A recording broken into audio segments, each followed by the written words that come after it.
So white is still maintaining this idea of playing c5.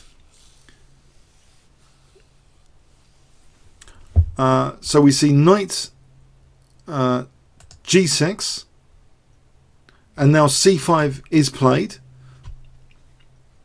and it looks as though this next move was a key blunder. White played knight h4 now. So knight h4, I think this was a key blunder of the game.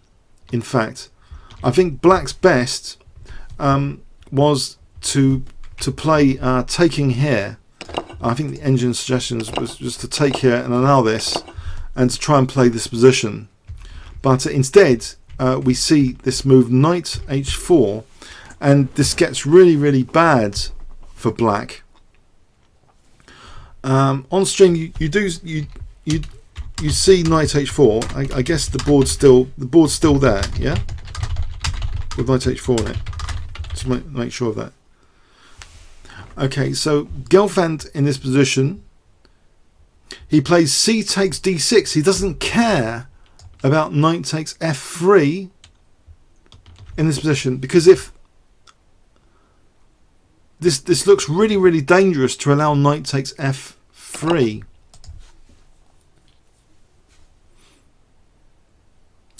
And I'm wondering, actually, I'm wondering about this. I think that there's tactical complications here, but d takes c7, okay, and we could be like queening here, so it doesn't matter about rook h2. If rook takes c7, this didn't happen in the game. If rook takes c7, I think we might have rook takes g7 here, I suspect. Blimey, it's very tactical, more tactical than I thought. I regret going into this, but this might be a disaster for black. For example, like this. I should have really engine checked this position. This is not the sort of position you want to do ad hoc analysis on. Okay, threaten mate with the knight and rook here, and queen sacrifices and stuff like that. But it looks quite dangerous that rook takes g7 here. Might actually be an amazing resource, because actually queen takes c7, if that's allowed, it is actually protecting h2 from c7. So okay, maybe it was some sort of miscalculation from Grischuk, because he didn't play knight takes f3, he played queen d8, and now after d takes c7, you know, I've several times today, this is quite funny, I've been going over master games with engines, and engines find these moves which are totally independent of any possible defense. So they're vastly, you know, improvements, move orders to human play. And this is no different here. In human play now, we see rook takes c7, and actually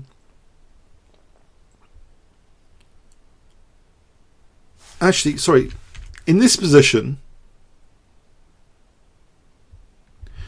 instead of d takes c7, pardon me, rewind one move here, can you see a stunning tactic that the engines pick up in this position? I've checked this earlier. I believe this is the position.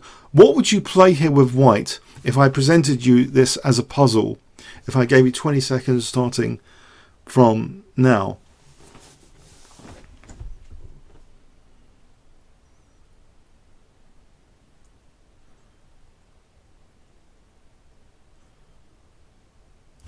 Anyone?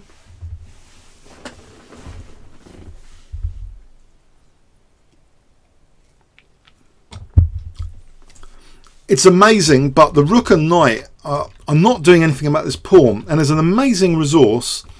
Rook takes g7 check, yes? So rook takes, king takes, queen takes c7, and the queen, there's a queen on the way.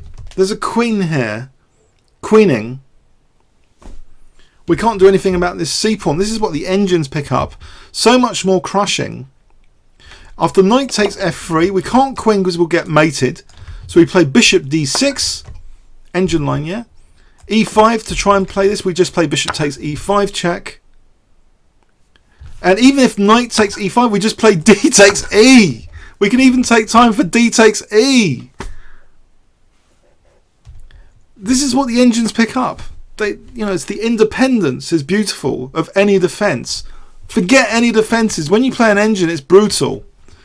So in the game, the human move was played, which was d takes c7. Okay, and you get these comments, on places, oh, the game's full of blunders. But as human, we can't possibly see all these amazing resources. Yeah. So rook takes c7. And the game continues a bit. Queen e4. Okay, attacking e6. That's protected. Queen f4. Okay, threatening mate. Queen d8, protecting against that. e4.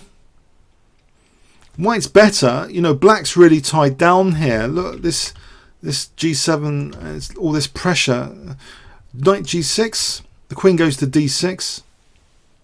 In fact, even here, there was a better move, queen g4, just attacking h5 and e6. I guess they're in time pressure approaching move 40. So queen g4 apparently was better as well. But we see queen d6, queen c8, and now we see d5. Rook c2. Okay, threatening mate again. He's a cheeky. He's threatening mate again. This is protected. Oh, pardon me. Rook 3 g2, protecting against the mate threat. Rook takes. E takes d5. And now not taking on d5 with the pawn. The rook's on d5 here. He actually just plays queen c6.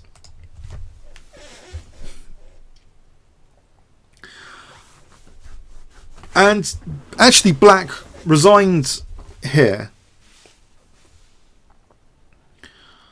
And it's not about winning b6. I think someone mentioned about being b6 here. I found something quite crushing with a little bit of analysis. If black had played queen b6 in this position, I think this is a nice line. Check. And then rook c2 threatens rook c8 check. And this is horrible. What does black do? If knight f8, we just take on f8, and we're still going to play rook c8. It's horrible. What's this silly rook doing on h5? Apart from the odd mate threat. So that would be the end of the game there. So actually, it seems weird that queen c6 would end the game. But what else does black actually do in this position? If we give queen d8,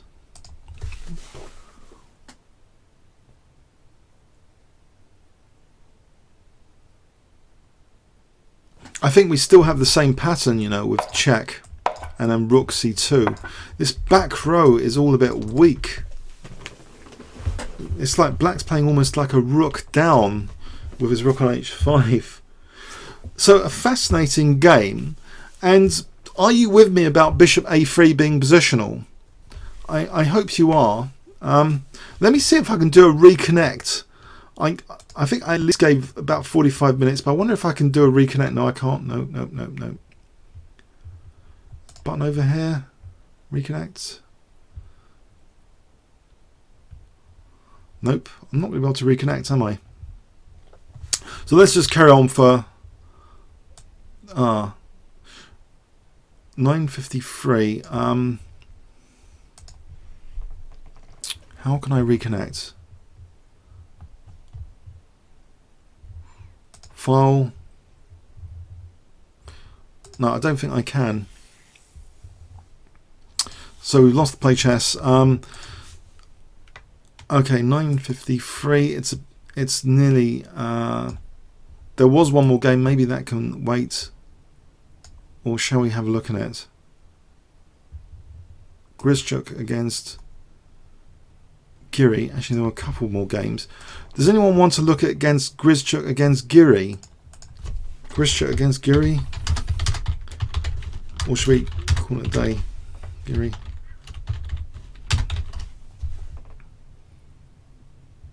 All right, let's have a look at Grizzchuk against Giri. We're in the mood. So Grizzchuk playing white plays c4, and I thought, yeah, this got me a bit, this opening, because I'm pretty sure I've had this with white, and I've never considered like this beginner rule or something enters my mind about moving the queen too many times. Seems to be violated with good reason here. So e5, we see knight c3, knight f6, knight f3, knight c6, e3, bishop b4. White avoids structural damage by playing queen c2. Black castles, knight d5, really annoying move for black, because really, you know, white doesn't mind the double pawns because we'd have pressure on c7 and the centre. So rook e8. But now an incredibly annoying idea is played here. Really, really incredibly audacious move in the opening. I'm pretty. It must be opening book or something. Can you guess what white played in this position? What would you play as white if I gave you 20 seconds starting from now?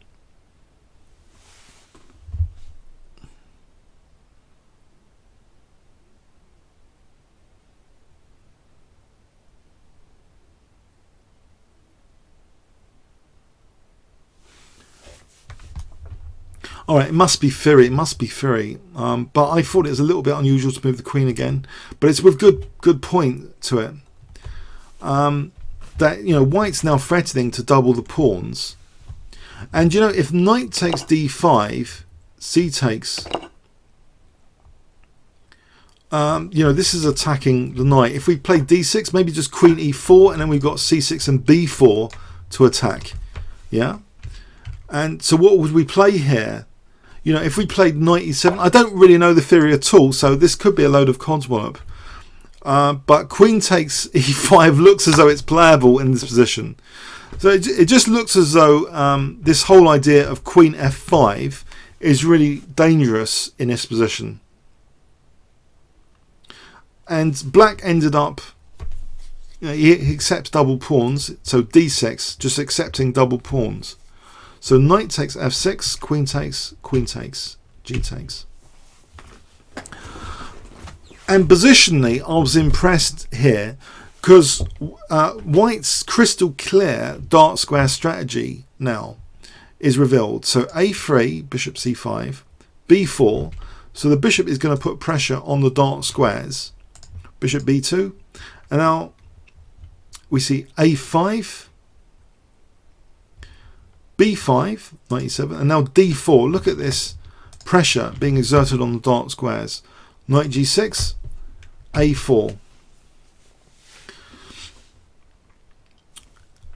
Black plays bishop g4, and white castles queenside. It's just a nice position to have, I think, with the white pieces here from the opening. The structural damage has done something to black, quite bad. Let's see. After e takes d4, bishop takes d4. Bishop takes d4, rook takes d4. Now, okay, at least black can, you might think, double white's pawns, but it's not such a big deal. After bishop takes, g takes. This bishop might be more useful than the knight. Perhaps Giri should have played in this position knight e5. I mean, it looks as though that might be an interesting idea. Perhaps he was worried about something in particular, but he played b6, and now the knight is deprived of the e5 square with f4. So that knight is not got too many squares. Knight e7, and it's not even going to come to f5 now, or is it? Because bishop g2, okay, attacking the rook. Rook a b8. Now bishop d5. Rook f8. It looks just passive for black. Check, king h8. Rook dd1. It looks very passive for black. Tied down to f7 here. Knight takes d5. Rook takes d5. I wouldn't say it's equal. It seems black... Oh, pardon me. Sorry. Knight takes d5. Rook takes d5. Black plays rook g8. White plays rook g3 to deprive black of g pressure if he wants to take on g3. Rook g6. Rook h5. The advantage here, this isn't equal, I think, because white's king can walk into the position like this along these dark squares. Look at all these pawns on dark squares and the entry route on the light squares. That gives white a potentially big advantage, and we see that king g7, king d2, rook h8, king d3. The king's just going to walk on the light squares. What can black actually do about this? He takes on g3 now. Exchange g3. If the king ends up on c6, it just looks as though there should be a breakthrough there eventually, like king b7 if the rook was defending, you know. So f5 is played rather desperately, losing a pawn. Rook takes f5, h5. The king carries on as though it's going to be either marching or retreating if needed. h4. This is taken. Rook takes h4 and carries on, king d5. So just an impressive king march here. And in fact, with rook h1, black actually resigned. Was it ever equal? I don't think so. I think white had a ready-made plan here to win this position. This is, you know, this has become too much. You know, king c6 here. Black just resigned with rook h1. You know, if we go back to this position, do you not believe white is winning here? He controls the d5 break with his rook. You know, this rook's kind of stranded. White's just got that route into black's position. Impressive, or do you think black had resources? I thought it was impressive anyway, just checking out this game earlier. Okay, so okay, we've got another situation where Caruana against Gelfand. Can that wait for next week? I think that's a 45 mover that can. So anyway, I hope you enjoyed this week. I hope this can go onto YouTube as one video. If not, oh well. So maybe see you next week. Thanks very much. So see you next week. Good luck with your chess. Comments or questions on YouTube.